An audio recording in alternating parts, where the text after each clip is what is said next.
Peržengus laivo slenkstį, dažnai susimastau. Kodėl keliauja žmonės?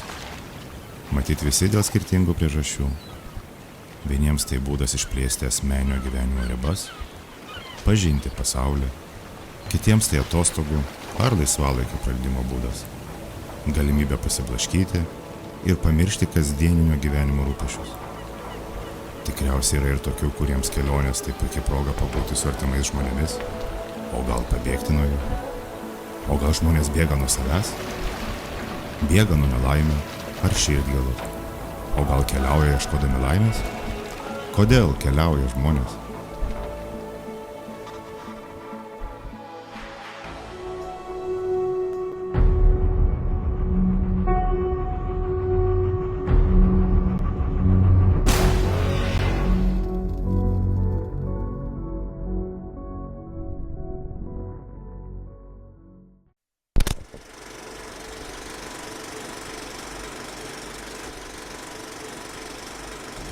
Man labai smalsumas didelis.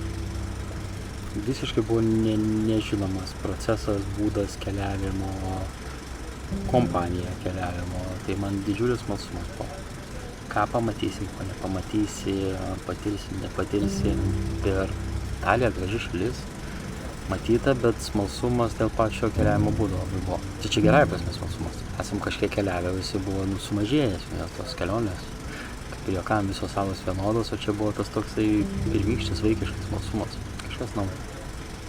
Tai tokia kelionė, kur nereikia stengtis, nereikia kažkaip ypatingai, nežinau, rūpintis arba kažkaip. Tiesiog paprastai, lengvai keliauti. Nu, tas laisvės pojūtis. Tos kelnės ir tas skrybėlė. Tai va, tai tas yra. Tai arba tu žengi per save ir pabandai, arba, nebandyk ir gyvenk ramiai nebandęs. Tu negali papasakot, koks tu bus jausmas, kai tu pradėsi plaukti. Jis neįmanoma papasakot. Negali nupasakot vėjo, ten per ausį švilpiančio mintis, kokios į galvą lenda arba nelenda, ten dar kažkas. Tu negali to nupasakot, nes kiekvienam skirtingai. Vietas pamatai visai kitų kampų. Net sakyčiau, kad daugelis tų vietų jos yra skirtos žiūrėti iš jūros.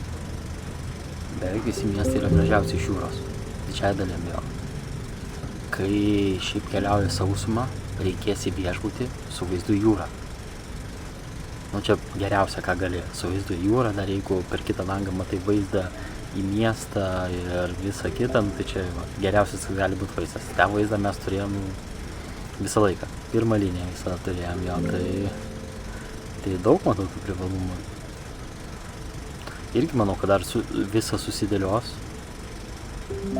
bet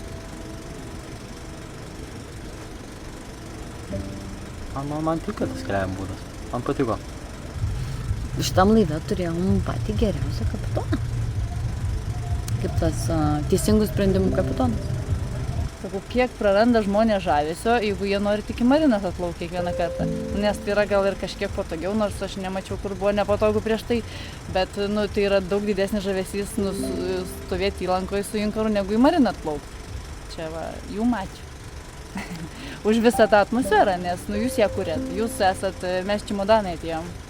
Tai jūs kuriat tą atmosferą, kuri leidžia pajausti visą tą žavesį, visą tą fairy dust, žinai.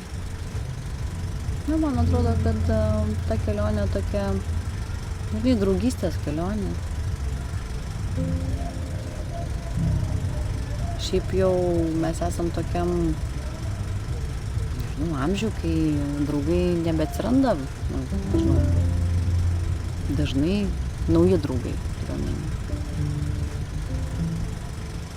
Ne iš studijų, ne iš mokyklos, ne iš, darbovietės, ne iš kažkokių tai bendrų pomėgių, kur jungia. Tai man atrodo, kad mes suradom visai mums mielus ir fainus draugus. Šitą kelionę. Patiko, mes kurą pylėmės, švartavomės, mokėmės. Šilta, faina, gera, jauki, linksma, romantiška, nu tokia, nu kur tu ir patiri, ir išjauti, ir, nežinau, ir linksmai praleidi laiką. Nu, tu turi tą visą spektrą tų emocijų tokių, kur tu gali ir paliūdėti, ir pašnekėti, ir apšnekėti, ir pasidžiaugti, ir, nežinau, ir pažvengti, ir ten beleką gali daryti. Dabuliaukai.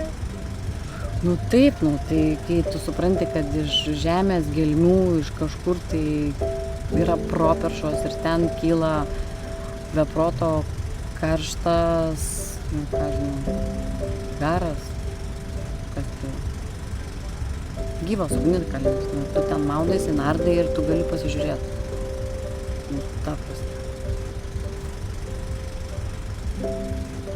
Kaip čia taip veikia? Vulkanai, ugnikalniai, geizeriai, burbuliukai, rūkstantis, kvėpuojantis kalnai.